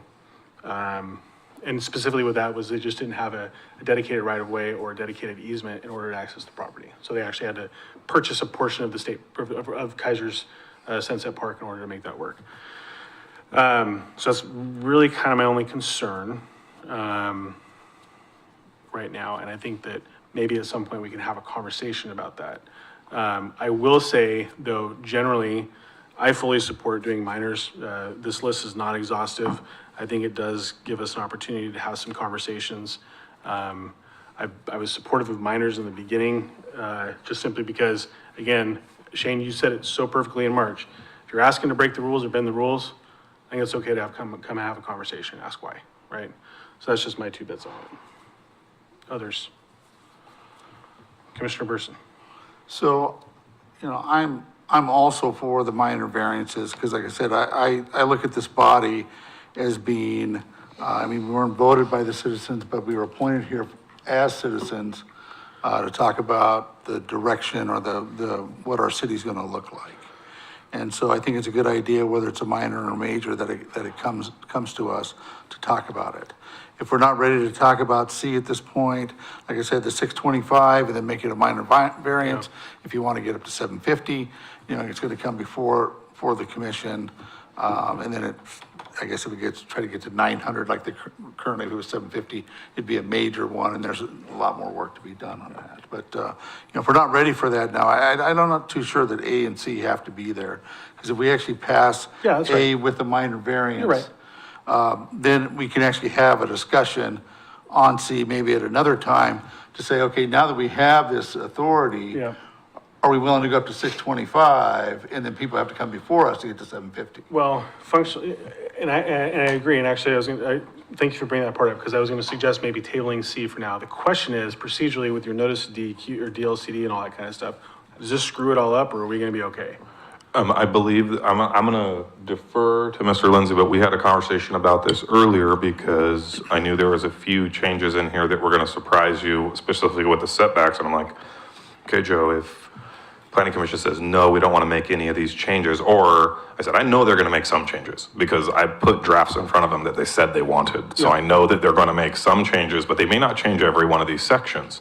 Is that okay? And he did talk about the fact that, I think what I'm hearing, sorry, I'm rambling a little bit, but I think what I'm hearing is the concept of if we tabled the section 2.313 and just took no action on that tonight, but moved all the other stuff forward with maybe a clarification that planning commission wants to hear minor and major variances. If that was what the motion looked like, I believe we would be fine. And that would give me the ability that if we wanted to bring that back at a future date, it would be a new file for just that one specific issue to bring up. okay. DLCD, when whatever decision is made, when adoption is finalized, we give a notice of adoption with all the final versions of the text changes, and those always change from the drafts to the change. So I want to clarify the language. Instead of table, we'd set aside C, correct? Yeah, set it aside, or you could table it too, because it sounds like you might be revisiting it at some point. Yeah. But, if you're not doing it to a date certain, I mean, you're still gonna have to notice it and all that sort of thing. Yeah. But like, what you don't wanna do is if you don't want it to be considered above, you don't vote on it. Right. Because if you vote on it, then even saying no means it goes in front of the city council because it is advisory. Yeah, no, I get you. So you can take the set aside approach, and therefore it's saying we're not even voting on that, so that the advice doesn't go up above, if that makes sense. But we Because still- we had this discussion, this didn't come from council, Right. and council didn't say, That's we right. want you to look at this, give us the advice. So you have the authority to say, we're not gonna give anybody advice on this one, we're just gonna keep it to ourselves for now. Okay. Okay. So the option we have would be to, and I'm going to try to hone this in as much as possible.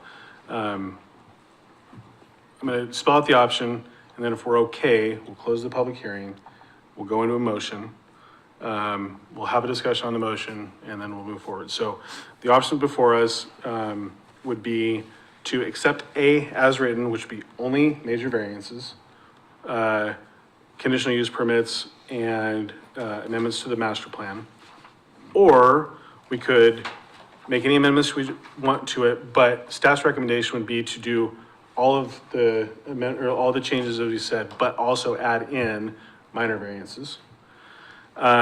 B would be, from what I'm hearing from you all, would be potentially a motion, or as part of the single motion would be to accept B as written. And C could be to either set aside C or make no changes, or we could say up to the 750 as your standard outright permitted use, or we could say 625 as your standard outright permitted use, and the variance would be to 750, which as a minor variance would come to us under a, everybody crystal clear on that? Super awesome. Like, I feel like Bugs Bunny trying to get to Albuquerque on that one. I mean, are we at least opaque a bit? That is a ton of options on C, clearly. So Well, I just wanted to try to get them all out there. yeah, that's true. And just keep in mind too, if you, whatever you decide, say on C, Yeah. it does have to be decided above you, right? So, That's right, yeah. so I mean, All of them. Yeah, actually, so I mean, the idea could be, you could put the turd in the council's pocket if you want. Could do what now? You could put the turd in the council's pocket if you want. They could have this discussion on, Whoever's doing the minutes, make sure you spell that right. R-O, no. well, no, but I mean, so it is also a case that if it's close, Yeah, right? and you guys are wrestling around with it, there is another body that That's right. could wrestle with it too. So I just don't want you to feel like it's, you know, useless for you guys to have done this. And I appreciate that. What I'll say is, in my 7 years on the planning commission, we've had nothing set back from the council, and I think that's because the work that Dina and Shane has been way above average and acceptable. I mean, they're doing such a great job, and so they've set this body up to take recommendations forward that are really, really solid. And so I'm very proud of that, although the council did give us chickens once upon a time, and I still haven't forgiven them. Commissioner Burson. No, I was just gonna say the same. I'd prefer to set that aside, set C aside, vote on the other two with the minor variance, included in A. I think we're solid on those two, and before we actually go to council, that we're solid on C. I mean, we're at least in an agreement, because I don't think we're in agreement right now, so just kind of kicking the can down the road. Yeah. I don't think that's a recipe for success. I tend to want to agree with you, and the reason I'm going that way is specifically because I am concerned about the use. And it's not, I don't actually care how people use their stuff, but my concern is that, you know, we're not, you know, driving cars through yards and, I mean, it's people's property, they should be able to do what they want, but if they've got a 5-foot side setback and they can't get their diesel truck back there, you know, they don't have an agreement with their neighbors, I don't want to create a, this land is my land type situation, you know what I mean? But, other thoughts? That's how I have them as well. Okay. Just like Commissioner Person just stated. So, if there's no other thoughts, I'm gonna give you all another reattack. Dina, are you happy? Great. Tammy or Jackie, do you all wish to comment on this? I would. If you're going to comment, I'd ask you to come forward and state your name and city of residence for the record, and then I'm gonna have you go talk to Dawn so you can fill out the paper. All right. Okay, Tammy Kunz, Keizer. I would like you guys to table C for another discussion because I actually have people who are looking to change that part of their property in my association as well. And also one who wants to take a detached garage and turn it into attached. So I don't know where that fits in that process. Okay. So I would really like you guys to consider tabling C, and I'm on board with A and B. Great. If you would, please make sure Dawn gets your information for the record. We'll have to make sure you get any proper notifications and all the sort of legal mumbo jumbo that keeps attorneys awake at night. All right, so, Mr. Lindsay, let me confirm, is your recommendation either set aside or to table? Do you care one way or another? Set aside is probably fine because then you don't have to worry about yanking it back off the table, so to speak. Okay. But, Because you can always bring it back anew. so I guess the question then is because I think this is something we're at least interested in talking about. If we table it with instructions to come back with X, Y, and Z, You can do that. does sort of Keep keep it it going. moving, yeah? Yeah. But does that preclude us from taking action on A, B, A, and B? It does No. not. Okay, so the set aside would be, it's done, we're not even gonna consider it, we don't have a date certain, we don't wanna bring it back immediately. Correct. Okay, Shane? Just from a process perspective, and I may be off base on this, but the one thing about just setting it aside, because it's currently like married to all the same case number, if it were set aside, but planning commission by consensus were to give staff direction to bring something back at a future meeting, I mean, that's how we got to here in the first place. Yep. And I don't know, Mr. Lindsay, if it makes a difference, if it's like a tabling because it's connected to what we've been doing tonight and we've just tabled this one issue. Does that muddy the waters for us? No, because what's going to happen is you guys are actually going to be voting on certain very specified amendments. Right. And so you're not amending something, you're just not doing it. But So you're not saying no to it, We're just not taking action at the moment. that's right. So then am I hearing, table. Well, what I'm saying is you're telling us to do a table-like activity with it. And I know that Table sounds. adjacent. Yes, yes, yes. So in this case, it's a TV tray and not an end table. And the reason I'm saying this is because it wasn't before you as an edict to recommend it one way or the other. Okay. And so you're just you're sidestepping. Because I know in Robert's rule, or in the Robert's rules, table and set aside have very distinct meanings Yeah. in terms of the functionality of it. So I just want to make sure we Yeah. don't monkey up the rule. I know. You know, don't let people that understand Robert's rules a little bit enough to be an annoying person get it Yeah, get it yeah, wrong yeah. for y'all. Commissioner Grants is glaring at me. Well, here's the, one of looked the at the clock differences 4 too, times. is if you table it right, then at some point you can take it from the table. Okay. right? And so if you want that ability, you could table it. But if staff over here is whispering that they would like to Just completely start over. start over. I would like the opportunity to So we'll start set it- over, Yeah, Chair. so let's set it aside. Okay, so, hearing that, everybody crystal clear on what we need to do with C, to dispose of C. Great. I'm gonna close the public hearing at 7:45, and let's get a motion on the table, please, for our public hearing on our text amendment case 2024-06, Part A, B, and C.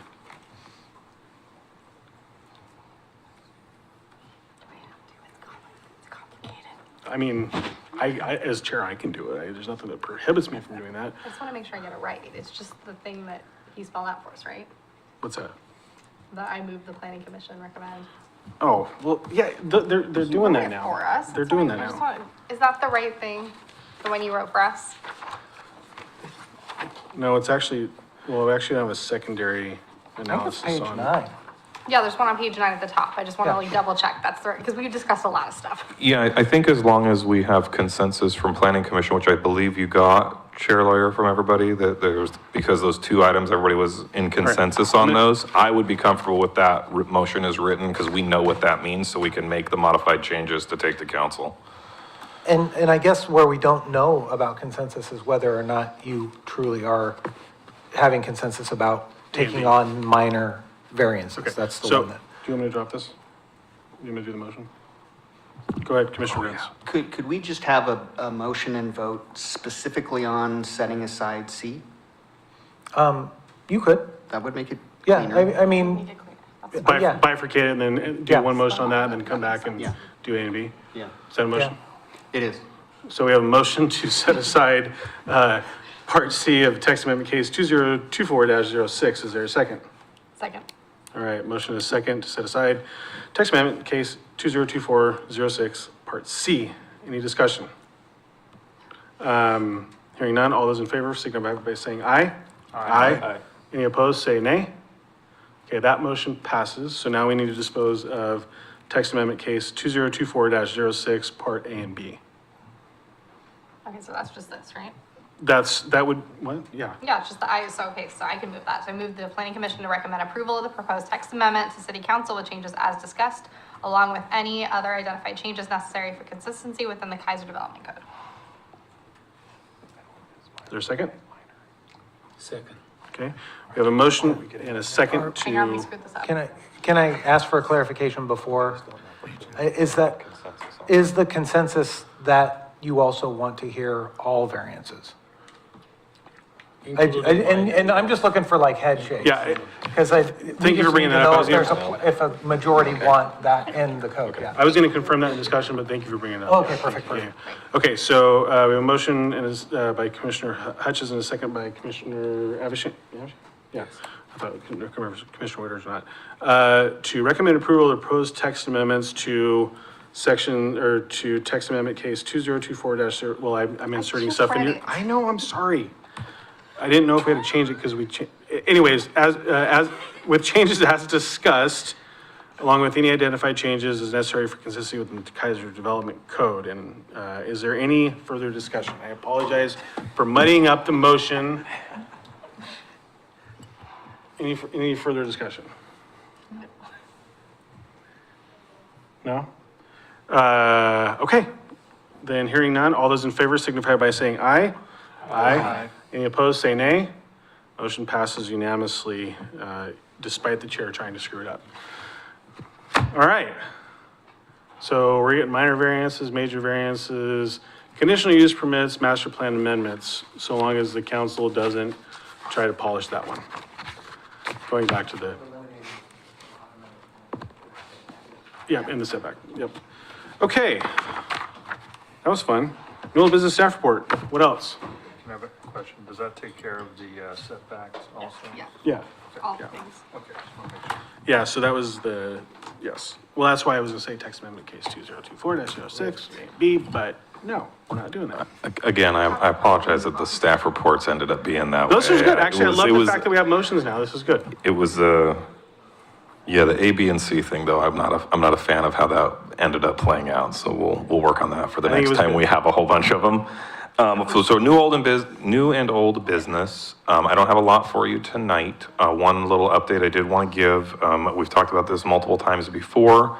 The city has started in a process in partnership with Salem and Marion County for scenario planning, which is basically looking at our region as a whole through the light of greenhouse gas reduction and looking at transportation and land use planning policies and how those things intermesh. There's a lot of technical work that gets done through a modeling tool called Vision Eval, which looks at the basis of people's incomes and their travel patterns and all of that. And they've been working to create what they call a baseline scenario, and then we'll be looking out 20 years down the road and how we're going to reduce greenhouse gases, because that is executive order that we have to follow. So it's going to be interesting work to see what kind of levers we'll be pulling in Keizer and what we can pull. The reason I'm bringing it up is I've just recently been having some meetings with the consultant team, and we should be getting some information up on our city website within this next week that will have more information on kind of the project itself. And we are planning a joint kind of open house meeting that actually will be in downtown at Marion County Courthouse Square and the Senator Hearing Room in the downstairs, 555 Court Street, on May 29th. And I don't have all the details yet. It's just kind of in the works, but that is something that I wanted to kind of let y'all know. When I do get links and everything's live, you will be getting blasted by Dawn with emails because there's a survey and information that we want y'all to be aware of.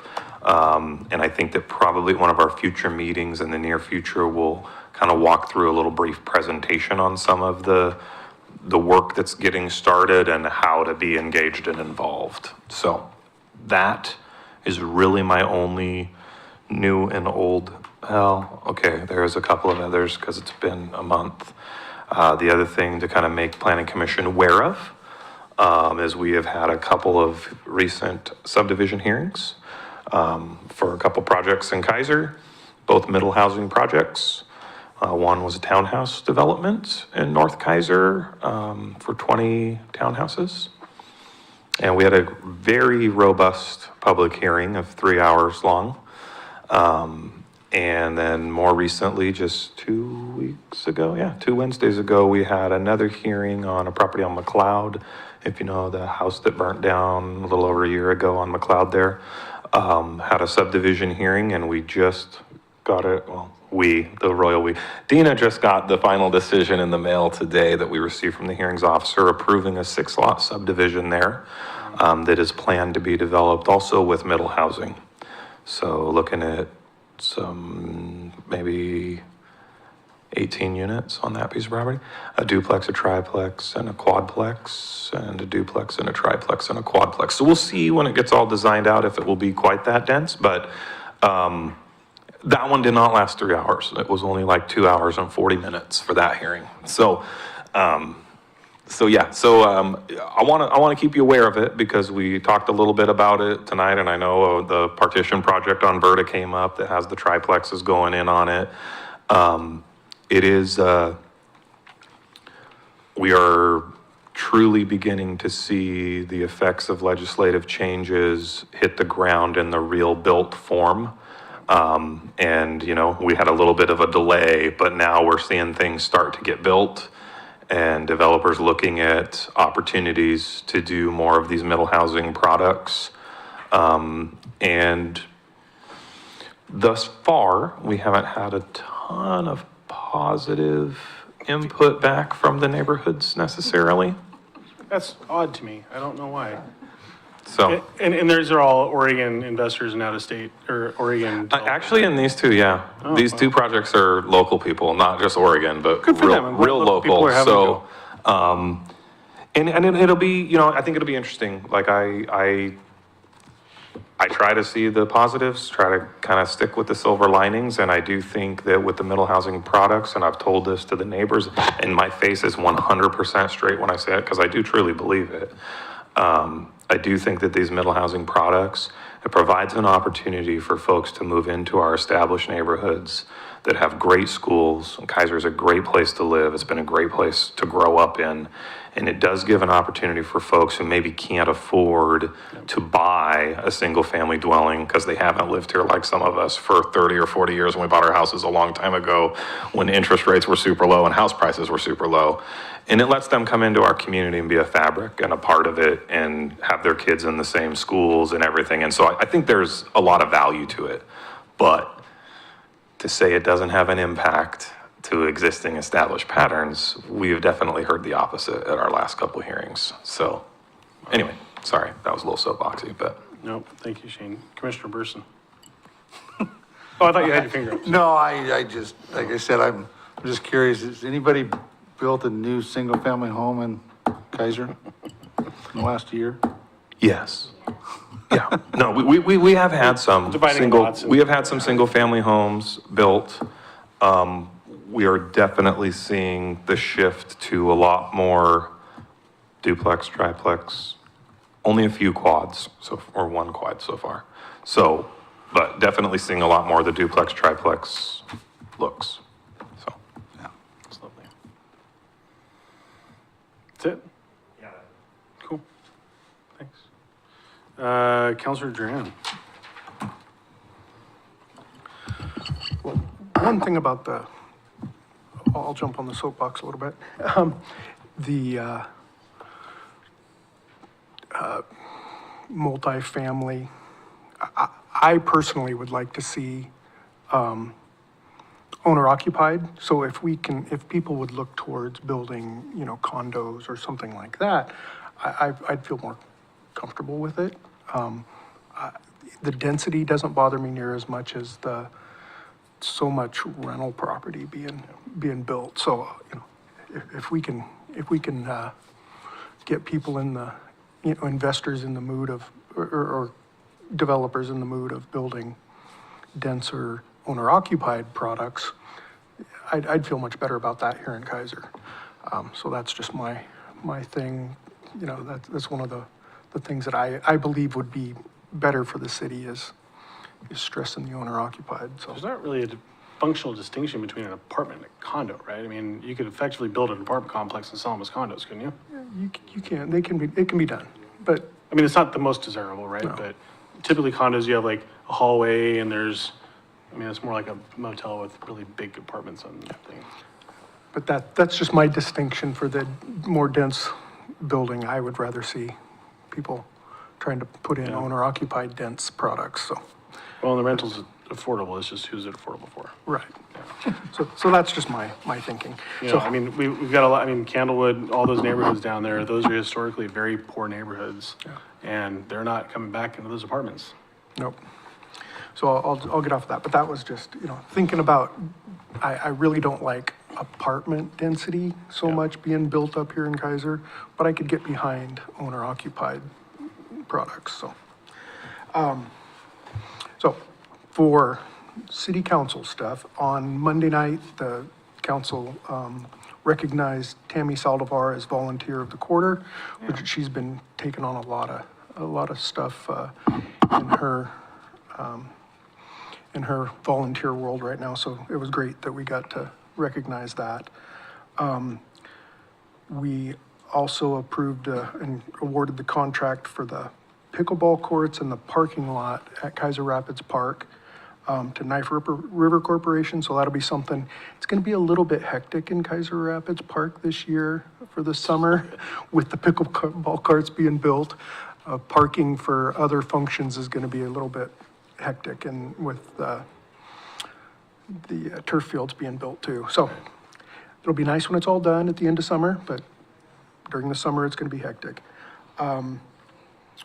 Kaiser Fest is coming up in 2 weeks.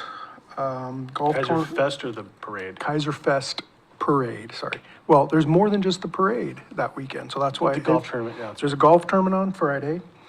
The parade is on Saturday, May 18th, from 10:30 to 12:30. River Road closes at 9. So if you're gonna go, or you're gonna be moving around in Kaiser after 9 o'clock, good luck. So be prepared.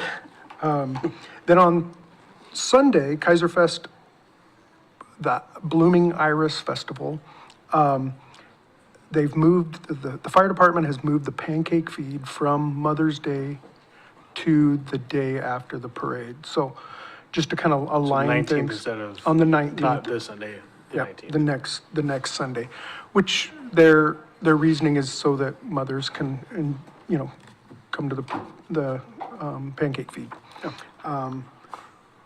And so it's just a change kind of to tie that weekend together, and that's pretty much all I've got. Couple proclamations on Monday too is pretty good. Yeah, some other Um, stuff too, but I'm not gonna discuss it. What do you call it? The next meeting, June 12th, Shane had said if we need it, we could move it to later in June, but you're not quite ready to come back with C again, correct? No. Great. So, by consensus, we do by, I can't remember, consensus, should we do a full motion? To cancel? Yeah. A motion would be good, actually. All right, so, can we get a I mean, you motion? can do it by consensus, but you said you like motions. By consensus, commissioners, would you like to cancel the June meeting? Yes. Commissioner Lopez, yes? Commissioner Burson says no, so. All right, so we'll cancel June. I will bring up, as a member of the Claggett Creek Watershed Council, we're very excited, City Council approved on May 25th. We're doing Soggy Day in the park, which is Memorial Day weekend. We've got couple great sponsors that have come forward. This will be the first year we don't have the boat rides because I couldn't get a boat pilot and couldn't get a boat for it, which is fine. We're gonna still do great things. We're gonna have the backhoe there from the city of Keizer. People can come in, never operated a backhoe, give that a go. We're gonna have some tacos from Sancho's Tacos. We're trying to get a couple other small vendors out there. There's gonna be a bunch of people with some information out there. It's really just an opportunity, a free day in the park to go have fun for a couple hours. And we're thankful to our sponsors. I've got, it's wonderful to see the community coming together. Waiting to hear from Marion County Environmental Services, Marion County Sheriff's Office, Keizer Police, just to come out and just really have a fun day. It's free. It's gonna run from about 10 a.m. till 2 p.m. So if you're not going anywhere Memorial Day weekend, come check it out. It's a lot of fun. It's a great opportunity to just enjoy the day, check out the park and get some tacos. So get there early if you're coming for tacos, because last year they ran out in 42 minutes. They served 250 tacos in 42 minutes. So if you want tacos, get there quickly. Aside from that, unfortunately, Angelica couldn't be here tonight, and she was our youth liaison this year. And I just want to, on the record, state how much I appreciated her thoughtfulness. I think the last two youth liaisons we had for the Planning Commission were stellar. Great questions, great engagement, and I just really want to take a minute to acknowledge her work and her commitment to this group. I believe she's graduating next month, which is awesome, and yeah, she did great. So Angelica, when you watch this, thank you. I appreciate you. I think we all appreciate you for everything you did, and picking the Planning Commission, good luck. All right, commissioners, anything else for the good of the order? Staff, we good? Don, you happy? Great. All right, that being said, thanks for a good night. We are adjourned at 8:04.